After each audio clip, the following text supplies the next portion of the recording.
যে মোদী সরকার তারেক রহমানকে ভারতে আমন্ত্রণ জানাচ্ছেন ব্রিক্স সম্মেলন সব উপলক্ষে, যেটা আজকে প্রশ্ন হয়েছে, তার উত্তরও তিনি দিয়েছেন যে আমরা অধীর আগ্রহে অপেক্ষা করছি। আমার নিজের ধারণা তিনি যাবেন, তিনি আসবেন। সেই সময় অনেক কিছু ভারত বাংলাদেশের দ্বিপাক্ষিক বিষয়, কিন্তু কোনো আলোচনা তো আওয়ামী লীগ ছাড়া হতে পারে না। আওয়ামী লীগের প্রসঙ্গ নিশ্চয়ই আলোচিত হবে, ফলে একটা রোড ম্যাপ তৈরি হতে পারে। সেটা সফল হবে কিনা আমি বলতে পারবো না, কিন্তু একটা আলাপ আলোচনা তো নিশ্চিত হবে। আর তবে আমরা এখন যতটুকু শুনতে পাচ্ছি যে শেখ হাসিনার বিষয়ে বা আওয়ামী লীগ বিষয়ে ভারত এবং আমেরিকা এক জায়গায় বা এক নীতিতে আছে, এই কথাটা কি সত্য কিনা? না, আমি তো শুরুতে গোড়াতেই বলেছি যে ইনক্লুসিভ পলিটিক্স সে বিশ্বাস করেন বর্তমানের আমেরিকার প্রশাসকরা এবং ভারতও। ফলে এই বিষয়ে তো দুজনে একমত আছেন যে ইনক্লুসিভ বলতে কি বোঝায়, যে কোনো রাজনৈতিক দলকে যেন নিষিদ্ধ করা না হয়। তো সেইটাই আর কি। এ ব্যাপারে তো সেটা এখন নির্ভর করছে সার্জেই গোড সেটা বললে, তারপরে বিএনপি সরকার তার প্রতিক্রিয়া কি জানে। এখনো পর্যন্ত তাদের সিদ্ধান্ত যে বিএনপি এবং জামায়াতের যে আওয়ামী লীগকে বাংলাদেশের রাজনীতি করতে দেওয়া হবে না, এটা কতটা গণতান্ত্রিক সিদ্ধান্ত সেটা বিশ্বের একটি বৃহত্তম গণতন্ত্রের প্রতিনিধি তিনি কিভাবে বলেন বা দেখেন, সেটা দেখার অপেক্ষায় আমরাও আছি। তারেক রহমানকে তো ব্রিক্সে দাওয়াত দেওয়া হয়েছে, ওনাকে আসলে, কিন্তু উনি এখন পর্যন্ত দেন। এটা কি কোনো টাইম লিমিট আছে যে এতদিনের ভিতরে বলতে হবে বা অ্যাকসেপ্ট করতে হবে, নাকি যাইতে চাইলেও হবে? আমার মনে হয় তিনি আসবেন এবং তিনি আসার কোনো সিদ্ধান্ত নেননি বলে যেসব খবর বেরোচ্ছে সেগুলো কাউকে কাউকে সন্তুষ্ট করার জন্য বেরোচ্ছে, কিন্তু তিনি আসবেন। এবং ঘটনাটা হচ্ছে যে ব্রিক্সে আসবেন এই কারণে যে তিনি বিমস্টেকের সভাপতি হিসেবে আসবেন। বিমস্টেকের সভাপতি হিসেবে তাকে আমন্ত্রণ জানানো হয়েছে এবং সেই আমন্ত্রণে বলাও হয়েছে নরেন্দ্র মোদী তার সঙ্গে পৃথক দ্বিপাক্ষিক বৈঠকও করবেন। এবং এটা একটা সময়সীমা তো অবশ্যই থাকে শেষ, কিন্তু রাষ্ট্রপ্রধান তারা যে কোনো সময় সিদ্ধান্ত নিতে পারেন। কারণ তার আগে দেখতে হয় যে তিনি যদি ভারতে আসেন তাহলে ভারতে তার একটা প্রস্তুতি থাকা দরকার, কি কি বিষয়ে আলাপ আলোচনা করবেন। এই প্রসঙ্গে বলে রাখি, ব্রিক্স এর কিন্তু মিডিয়ার জন্য অ্যাক্রিডিটেশন শুরু হয়ে গেছে এবং 31শে আগস্ট হচ্ছে শেষ তারিখ। যারা মিডিয়ার থেকে আসতে চান বা কভার করতে চান তাদের বলা হয়েছে আগামী 31শে আগস্টের মধ্যে তারা তাদের আবেদন পত্র পাঠাতে হবে তাদের ওয়েবসাইটের মাধ্যমে। আর এটা তো জানেন যে সম্মেলনটা 11-12 সেপ্টেম্বর, দুদিনের। জি, আচ্ছা দাদা, এই সম্মেলনে উনি যদি যান, সাইড লাইনে যখন বা সরাসরি যখন নরেন্দ্র মোদীজির সাথে কথা হবেন, আপনার কি মনে হয় না তখন আওয়ামী লীগ বা শেখ হাসিনার বিষয়ে কথা হবে, নাকি এগুলোকে বাদ দিয়ে কথা হবে? আমি তো বলছি এগুলো বাদ দিয়ে তো কথা হওয়ার কিছু নেই, সেই কথাগুলো প্রকাশ্যে বলা হবে না, কিন্তু কথা তো হতেই হবে। কারণ যেহেতু শেখ হাসিনা বলেছেন ফিরবেন এবং সেখানে যাতে তিনি নিরাপদে ফিরতে পারেন সে বিষয়ে তো ভারত চাইবে সেটা তারেক রহমান সরকারকে বলা। তারপরে সেটা তারেক রহমান সরকারের সিদ্ধান্ত, তারা কিভাবে সিদ্ধান্ত নেবেন, কিন্তু আলোচনা হবে। আলোচনা শুধু এদের নয়, ভারতের সঙ্গে প্রধানমন্ত্রী মোদীর যখন শি জিনপিং ভ্লাদিমির পুতিনেরও সাক্ষাৎ হবে, এই দুটি রাষ্ট্রেরও বাংলাদেশে তাদের স্বার্থ জড়িত। ফলে ভারত চাইবে যে এদের মাধ্যমেও একটা মত প্রকাশ করানো, যে তারা কি বলেন এই বিষয়টা, এটা দেখার বিষয় আছে। দাদা, আজকে বাংলাদেশের পত্রিকাতে একটা নিউজ আছে, সেটা হচ্ছে যে আপনার রাশিয়া বাংলাদেশের সাথে সমস্ত ব্যবসা বাণিজ্যের পেমেন্ট চাচ্ছে ইন্ডিয়ান রুপিতে। এটার কারণটা কি হঠাৎ করে? এটার কারণ হচ্ছে বাংলাদেশের যেহেতু মুদ্রা স্থিতিশীল নয়, ভারতের যাই হোক মোটামুটি একটা স্থিতিশীল আছে, সেই কারণেই সেটাতে হলে ভারতীয়, আর তাছাড়া ভারতের সঙ্গে রাশিয়ারও যে বিনিময় হয়ে থাকে বাণিজ্যিক, সেক্ষেত্রে রুপি রুবলে হয়ে থাকে, তাতে অনেক কিছু হিসাব নিকাশ করতে সুবিধা আর কি। আমার মনে হয় বাণিজ্যিক সুবিধার স্বার্থে সেটা বলা হয়েছে। এখন বাংলাদেশ সরকার কি সিদ্ধান্ত নেবেন সেটা ঠিক না, এমনকি এখনো পর্যন্ত ভারত সরকারও কিন্তু কিছু মতামত জানায়নি প্রকাশ্যে। এটা আমরা পরে জানতে চেষ্টা করব এবং তখন জানবো যে এটা ভারত এই ব্যাপারে বাংলাদেশের সঙ্গে যে বাণিজ্য সেটা তারা ভারতীয় রুপিতে নেবেন কিনা, নিয়ে তাদের আবার পাঠাতে হবে রাশিয়াকে। সুতরাং এই মানে আর্থিক বিষয়ের লেনদেনটা সম্পর্কে স্পষ্টত এখনো কোনো ঘোষণা নেই, কিন্তু রাশিয়া চেয়েছে বলে বাংলাদেশের সংবাদ মাধ্যমে গণমাধ্যমে প্রকাশিত হয়েছে, এবং এটা আমাদের পররাষ্ট্র মন্ত্রণালয় বিষয়টি সম্পর্কে অবহিত আছেন। তারা জানতে পেরেছেন যে এরকম একটা রাশিয়া দাবি করেছে, কিন্তু সেটা কি হবে সেটা এখনো ঠিক হয়নি। দাদা, সার্জিও ঘোষ আসছেন বাংলাদেশে, উনি আসবেন বা আমেরিকান অ্যাম্বাসেডর বাংলাদেশ আছে, এটার সাথে আপনার সিআইএ এর সাবেক প্রধান সহ আরো এত ডিপ্লোমেটের কারণটা কি? সাবেক প্রধান তো আর কোনো ডিপ্লোমেট না বা কিছু না।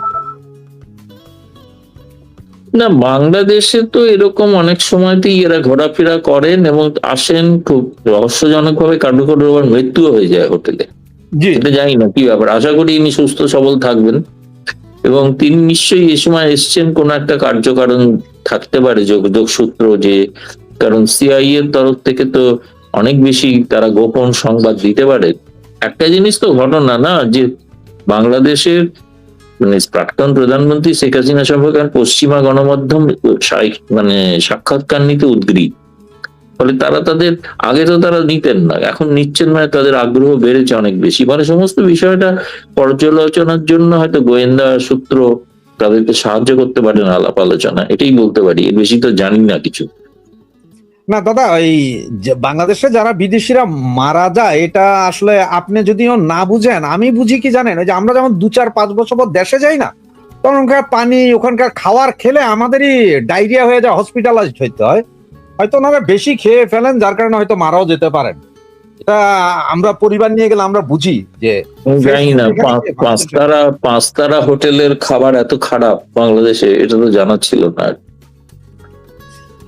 দাদা, আমার এখনকার যে প্রশ্নটা একটু লম্বা হবে, তবে আপনি যদি একটু ধৈর্য ধরে শুনেন তাহলে হয়তো জবাবটা দিতে পারবেন। আজকে 1 সপ্তাহ ধরে জামাতের এমপি নেতাদের বিভিন্ন নারী ঘটিত কেলেঙ্কারি সয়লাব ফেসবুক এবং বাংলাদেশে।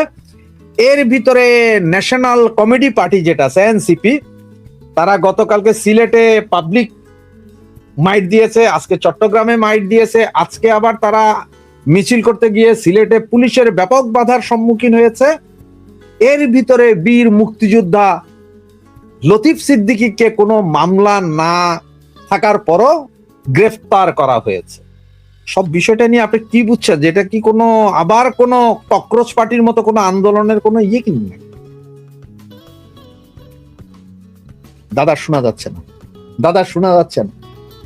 না, বাংলাদেশের আভ্যন্তরীণ রাজনীতির বিষয়ে তো আমার বাইরে থেকে মন্তব্য করাটা অনুচিত, আমরা তো ব্যাপারটা দূর থেকে দেখি, সুতরাং ওখানে এক্স্যাক্টলি কি ঘটছে সেটা তো সবটা জানি না। কিন্তু এটা দেখে বুঝতে পারি যে বর্তমান যে সরকার, তাদের সঙ্গে জামায়াতে ইসলামী যে সম্পর্ক, এই সম্পর্কটা আপাতভাবে মনে হয় তাদের নানা কারণে, নানা স্বার্থজনিত কারণে একটা সংঘাত আছে, সংঘাত হচ্ছে না যে তা না। সে কারণেই বলছিলাম যে যদি আওয়ামী লীগকে ওখানে স্থান দেওয়া যেত তাহলে সেক্ষেত্রে কিন্তু বিএনপি সরকারের পক্ষে সুবিধা হতো, জামায়াতে বাড়বাড়ন্ত রোখা যেত। কিন্তু এই দুটি দল আবার একটা বিষয়ে একমত যে আওয়ামী লীগকে প্রবেশ করতে দেওয়া হবে না, এটা একটা বিচিত্র পরিস্থিতি হয়েছে। তবে যে পরিস্থিতি, বাস্তব পরিস্থিতি যেটা গ্রাউন্ড রিয়েলিটি, তাতে বাংলাদেশ আবার একটা বিস্ফোরক আন্দোলনের মুখে যেতে পারে, এটা তো অবশ্যই বলা যেতে পারে। দাদা, এই যে আপনি বললেন যে গতকাল আমাদের মাননীয় প্রধানমন্ত্রী এপিতে একটা ইন্টারভিউ দিয়েছেন, এটা কিন্তু আপনার এর আগেও বলেছিলেন, আমার লাইভে বলেছিলেন যে আরো অনেকগুলো তো আসছে। সর্বশেষ যখন ইয়েতে রয়টার্স এর পরে আপনার হচ্ছে অনেকগুলো আসছে আস্তে আস্তে। তো উনি তো বারবার বলছেন যে উনি জীবনের মায়া করেন না, উনি আসবেন, দেশে যা হবে হবে, এটা দেখা যাবে, এবং আপনিও শিওর করছেন যে উনি আসবেন। আপনার কি মনে হয় যে উনি আসলে বর্তমানে আওয়ামী লীগের যে অবস্থান বা পরিস্থিতি, সক্ষমতা আছে 20-25-30 লাখ লোক নিজের কর্মী নিয়ে যাওয়ার এই নেতাদের? আমি জেনারেল পাবলিকের কথা বলছিলাম। 2024 সালের পরিস্থিতি এখন আর নেই। এখন মানুষ চাইছেন, তারা মনে করছেন, অনেকেই বলছেন, আমাদের কাছে নিয়মিত টেলিফোন আসছে যে আগেই তো ভালো ছিলাম, আগে যে ভালো হওয়ার জন্য যেটা অপেক্ষা করছিলাম সেটা কোথায় হলো তো না কিছু। ফলে আমার মনে হয় এখন কিন্তু আমি নিজে যা প্রতিদিন ফোন পাই, এবং তাতে আমি বুঝতে পারি যে প্রত্যেক মানুষ অধীর আগ্রহে অপেক্ষা করে আছেন, এবং তারাও জীবনের মায়া তুচ্ছ করে এখানে হাজির হবেন। এবং সেখানে আশা করা যায় যে 4 আগস্ট 2024 সালে সেনাপ্রধান ঘোষণা করেছিলেন যে প্রচুর মানুষ জমায়েত হলে তারা গুলি করবেন না। তো সেই দিন হলে, যেদিন শেখ হাসিনা যাবেন ডিসেম্বরে, 6 বা 7 ডিসেম্বর বলে আমি শুনছি, তো 6 বা 7 ডিসেম্বরে সেদিনও লাখো লাখো লোক হাজির হয়। তখন কি সেনাবাহিনী যেন সিদ্ধান্ত নেবেন যে আমরা গুলি চালাবো না? এবং সেটা তো তারেক বর্তমান সেনাপ্রধান হয়তো করলেও করতে পারেন, সে কারণেই তার পরিবর্তনের কথা হচ্ছে। কিন্তু যদি সেই সিদ্ধান্ত তারা না নেন, তাহলে এটা স্পষ্ট হয়ে যাবে গোটা দুনিয়ার কাছে, আন্তর্জাতিক দুনিয়ার কাছে, যে সেনাবাহিনী একটু মানে নিরপেক্ষ ভূমিকা পালন করেননি 2024 সালে। সুতরাং তারা নিরীহ মানুষের প্রাণ যাবে না বলে গুলি চালাননি, কিন্তু প্রকারান্তরে সরকার পরিবর্তনে পরোক্ষে সাহায্য করেছেন। তাহলে এখন কি করবেন? এখন কি করবেন না? ফলে এটা তারা একটা কঠিন পরীক্ষার মুখে পড়বেন। কিন্তু আমার মনে হয় পারবেন না, আমার মনে হয় পারবেন না। মানুষকে আটকাতে পারবেন না এবারে। শেখ হাসিনার ফেরার, এই যে ফিরতে চাচ্ছেন, আপনার কি মনে হয় যে বিদেশি প্রেসার আছে সরকারের উপরে যে ওনাকে ফিরতে দিতে হবে বা তেমন কিছু? না, এটা এখন মানে মানে ভারতের থেকে আছেই, এখন যুক্তরাষ্ট্রের ব্যাপারটা তো আগামীকাল মধ্যে পরিষ্কার হবে। আর বাকি অনেকে ইউরোপিয়ান পার্লামেন্টের অনেকেই তো বলছেন, তারাও বলছেন যে এটা ইনক্লুসিভ পলিটিক্স এর কথা। তো তার যে বিচার হয়েছিল, বিচারটা সম্পর্কে প্রশ্ন উঠে গেছে অনেক কিছু। আপনি হয়তো দেখেছেন যে আন্তর্জাতিক মানবাধিকার রক্ষা সংস্থা ইতিমধ্যে একটি রিপোর্ট পাবলিশ করেছে, যে ওই আইসিটির রিপোর্টের অনেক সমালোচনা করে। এবং আইসিটির ওই রিপোর্টটার আমি যেন প্রত্যেককে বলছি, সব প্রোগ্রামে বলছি, এখানেও বলছি, যে আপনারা 115 পাতার যে ভলকার টুর্কের রিপোর্ট, তার 80 নম্বর পাতাটা পড়বেন, 70 থেকে 80। সেখানে পরিষ্কার লেখা আছে, যদি এই তদন্তের কারণে যদি কারোর ফাঁসি হয়, তাহলে জাতিসংঘ তার পক্ষে থাকবে না। ফলে তারা তো ওইটার ভিত্তিতেই শেখ হাসিনাকে ফাঁসি দিয়েছেন এবং আরো কয়েকজনকে। সেটা তো জাতিসংঘ থাকবে না, এটা জাতিসংঘ তো লিখে রেখেছে, ভলকার টুর্কের রিপোর্টেই লেখা আছে। ফলে এই কথাটা তো বাংলাদেশে কখনো প্রচারিত হয় না, বলা হয় না। আমি সেই জন্য প্রত্যেককে অনুরোধ করি, আর এটাই তো হচ্ছে কথা না। আমরা বিদেশি হয়ে, ভারতীয় হয়ে সমস্ত রিপোর্ট পুঙ্খানুপুঙ্খরি প্রথম থেকে শেষ পড়ি। পড়াটা, রিপোর্টটা তো অ্যাভেলেবেল, আপনি গুগলে সার্চ করলে রিপোর্টটা পাবেন, কোনো মানে গোপন রিপোর্ট তো নয়। আর এই রিপোর্টটা ব্যবহার করা হয়েছে বিচারের জন্য, তাই না? অথচ সেই বিচারের রায়টা আজ পর্যন্ত প্রকাশিত করা হয়। কেউ জানে না বাংলাদেশে যে রায়টা কিরকম। জাজমেন্ট তো সাধারণত ওয়েবসাইটে দিয়ে দেওয়া হয়, তাই না? এই জাজমেন্টটা কি কেউ দেখেছে? সংক্ষিপ্ত 3-4 লাইন ছাড়া কোনো ডিটেল জাজমেন্ট তো নেই, কেউ দেখেনি এখন। এটাও তো অবিশ্বাস্য। আর আরো অবিশ্বাস্য যে সেই সময় যত পুলিশ কর্মী মারা গেলেন, তাদের ব্যাপারে তারা কে হত্যা করলো সেটা 19 সরকার ইনডেমনিটি অর্ডিন্যান্স জারি করে তদন্ত বন্ধ করে দিলেন।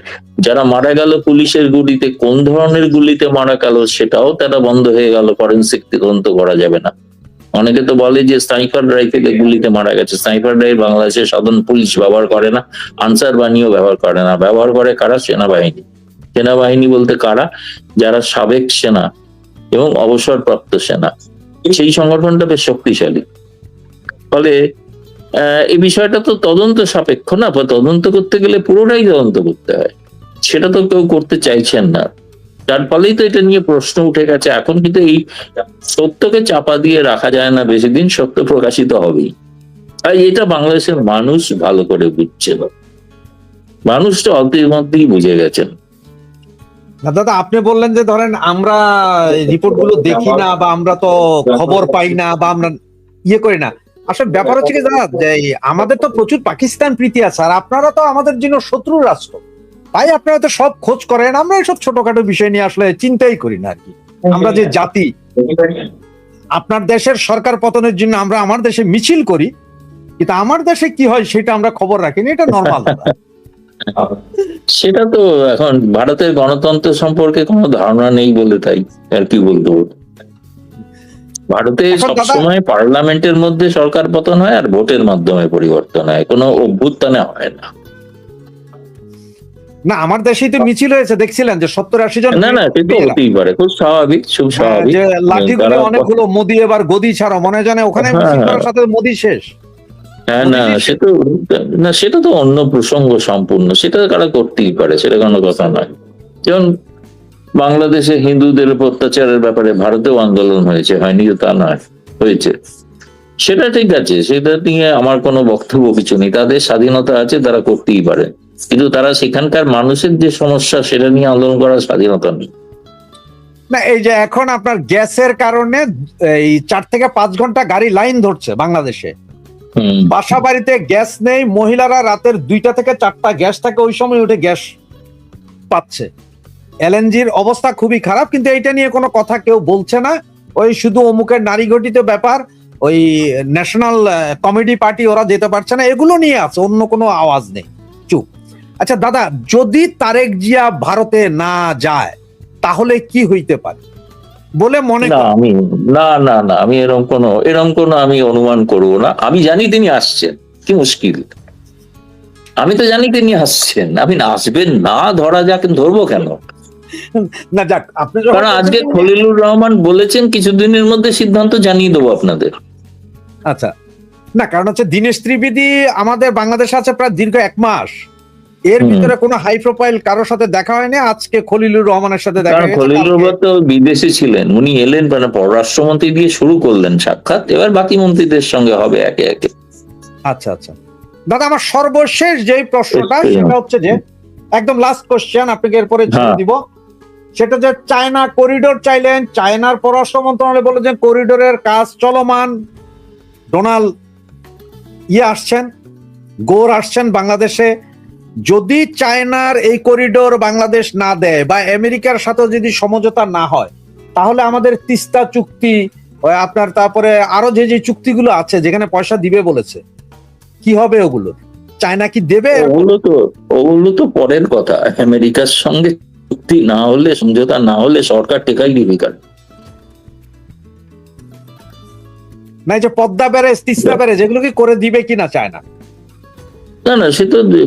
সেটা তো ওরকম করে দেবে কি দেবে না এরকম বলতে, কিন্তু সেটা তো কতটা আমেরিকা চাইবে তার উপর নির্ভর করছে না, সেইগুলোই তো আমেরিকা তো সেগুলো আটকাতে যাচ্ছে যদি না হয়।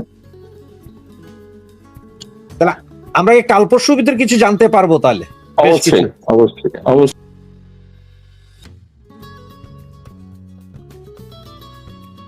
বিষয় চাপা পড়ে গেছে গত কয়েকদিন ধরে, কিন্তু সেই বিষয়টি যে আবার নতুন করে জেগে উঠেছে, কিন্তু বিভিন্নভাবে আড়ালে রাখার চেষ্টা করছে, সেটি আমি একটু তুলে ধরার জন্য, আপনাদেরকে জানানোর জন্য মূলত এখন আসছি। সেটি হচ্ছে যে গাইবান্ধার পলাশবাড়িতে রাম মূর্তির ঘটনা।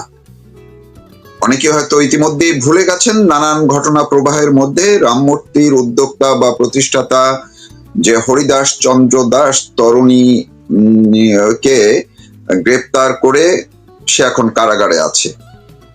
ঢাকা থেকে সিআইডি গিয়ে তাকে গ্রেপ্তার করে নিয়ে আসছে, এবং এটি নিয়ে ঢাকায় হিন্দু বৌদ্ধ খ্রিস্টান ঐক্য পরিষদ তারা প্রোগ্রাম করেছে, মানববন্ধন করেছে, দেশের বাইরে বিভিন্ন জায়গায় প্রোগ্রাম হয়েছে, কিন্তু যেইভাবে যতটা আলোড়ন হওয়ার কথা সেটি হচ্ছে না।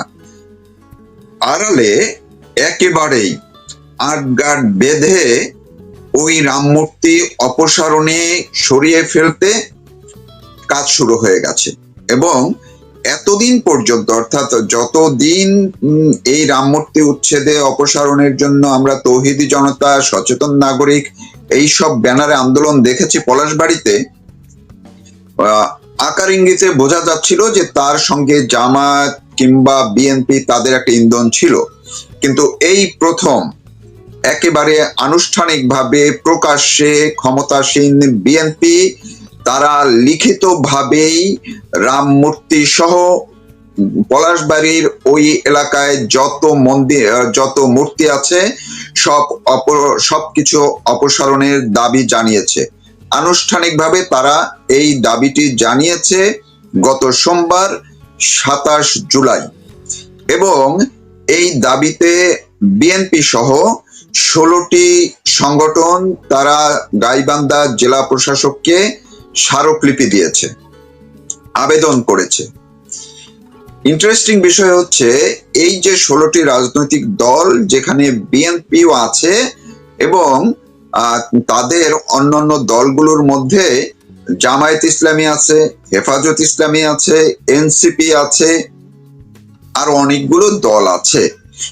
আবার বিএনপি যে শুধু এই একটি আবেদন করেছে তা নয়, দুটি আবেদন গত পরশুদিন অর্থাৎ 27 জুলাই গাইবান্ধা জেলা প্রশাসকের কাছে দেওয়া হয়েছে, তার দপ্তরে এটি রিসিভ করা হয়েছে, এবং সেই দুটির আলাদা আলাদা কিছু ঘটনা আছে। অর্থাৎ দুটি আবেদনে স্বাক্ষর করেছেন এই যে 16টি দলের শীর্ষ পর্যায়ের নেতারা, কিন্তু আবার মূল আবেদনকারীর জায়গায় এক আলাদা দুজনের নাম রয়েছে।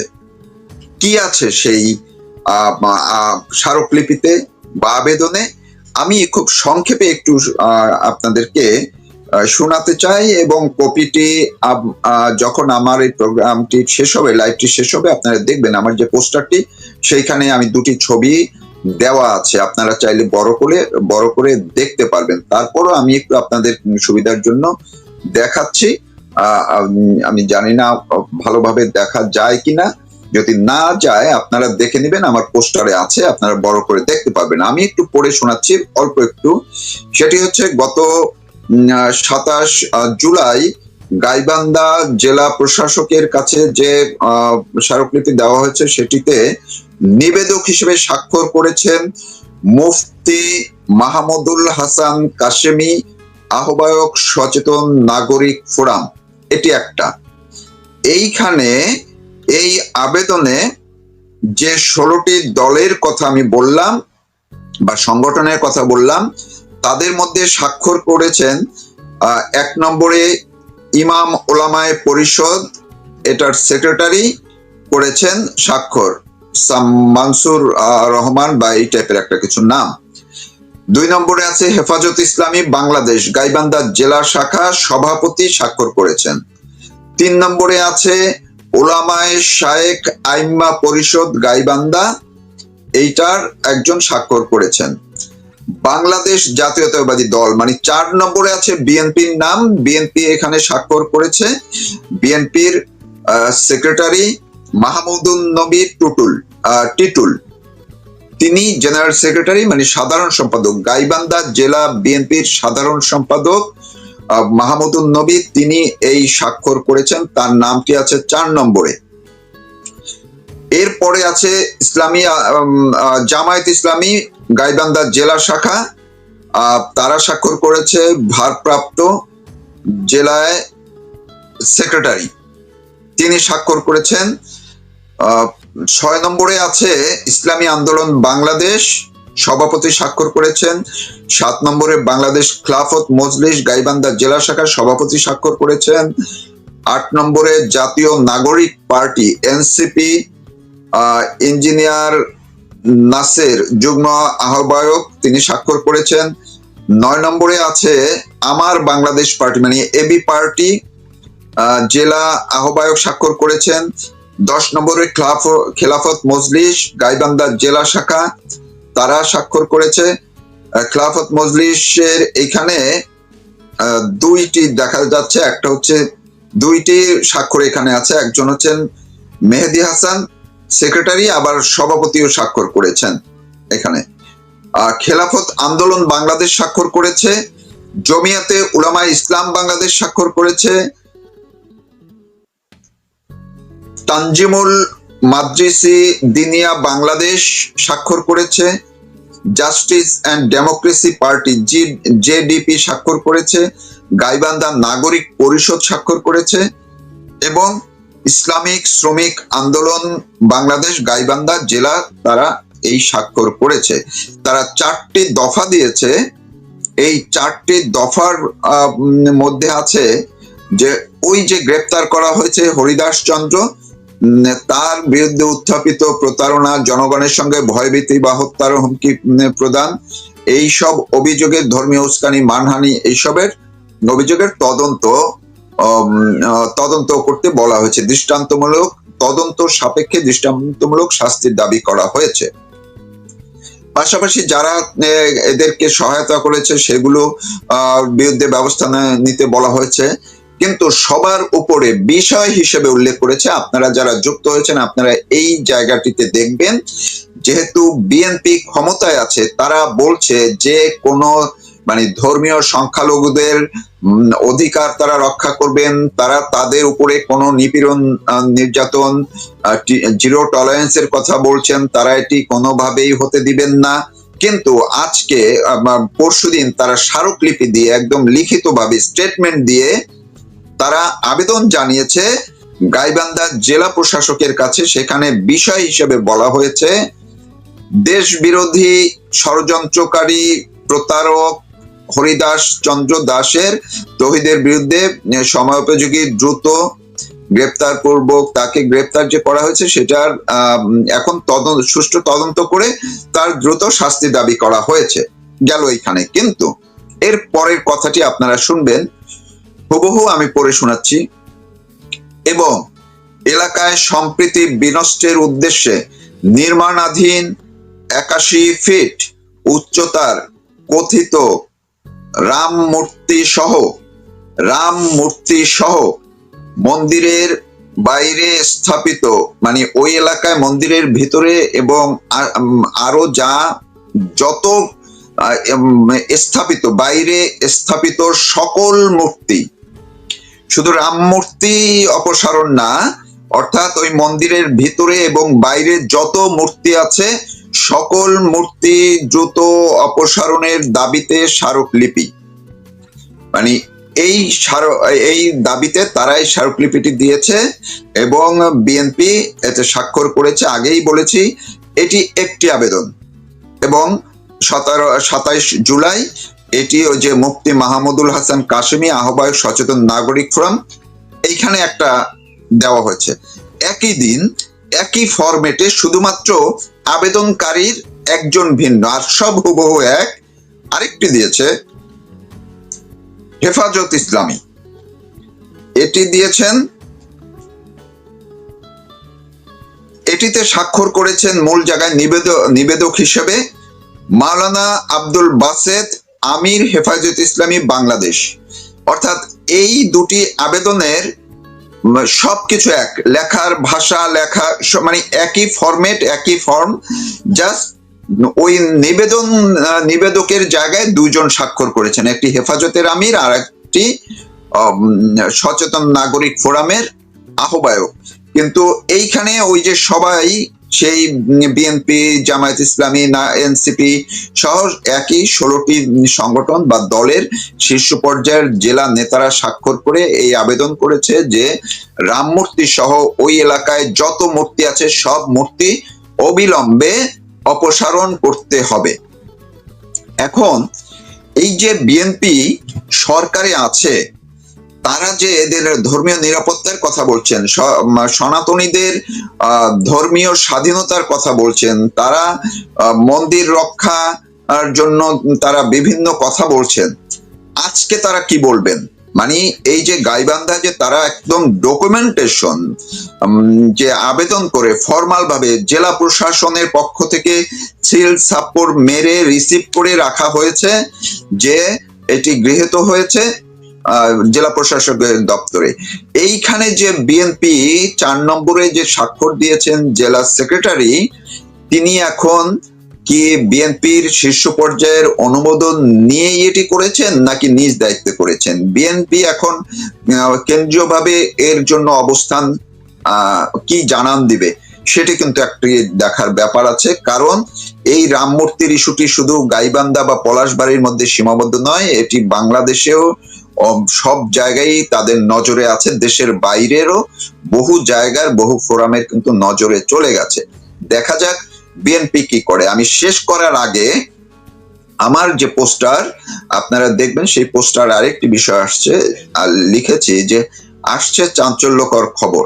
মানে হচ্ছে আমি আজকেই আরেকটি ভিডিও নিয়ে আসব যেইখানে এই মন্দির রাম মূর্তি নিয়ে রাম মূর্তির টাকা কতভাবে হরিলুট হয়েছে, কোথায় কোথায় কার কার পকেটে কে কে এই রাম মূর্তির টাকা হরিলুট করে হরিদাসের কাছ থেকে নিয়ে কি করেছে, কোন মসজিদে কোন মন্দিরে টাকা গেছে, কোন মাদ্রাসায় টাকা গেছে, কোন এমপি হয়েছেন এই রাম মূর্তির টাকায়, সেগুলো আমি সব খোলাসা করে দিব। যতটুকু তথ্য পেয়েছি গত 7-8 দিন ধরে আমি এগুলো নিয়ে কাজ করেছি, এবং এ পর্যন্ত যতটুকু তথ্য পাওয়া গেছে তাতেই হয়তো আপনারা অনেকে চমকে উঠবেন এবং অনেক অজানা তথ্য সেখানে থাকবে। আমি বাংলাদেশ সময় সন্ধ্যা 6টায় আমি আবার লাইভে আসব সেই তথ্যপাত্র জানাতে। আশা করি আপনারা একটু নজর রাখবেন।